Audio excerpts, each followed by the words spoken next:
Hello, in this video I'm gonna show you how to fix problem when you get internet connection but cannot browse Google Play Store.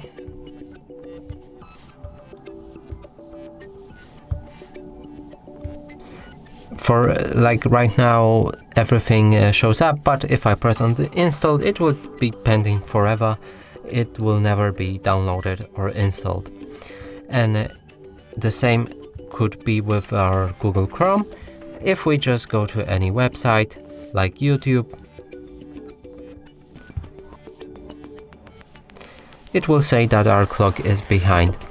So in order to fix that, we'll need to go to our settings, scroll all the way down, find General Management, Date and Time, and enable Automatic Date and Time.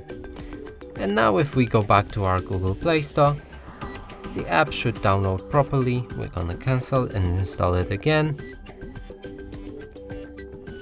As you can see, it works properly, and the same is with Google Chrome. If we go back to our web, we can see that it loads properly and everything works fine.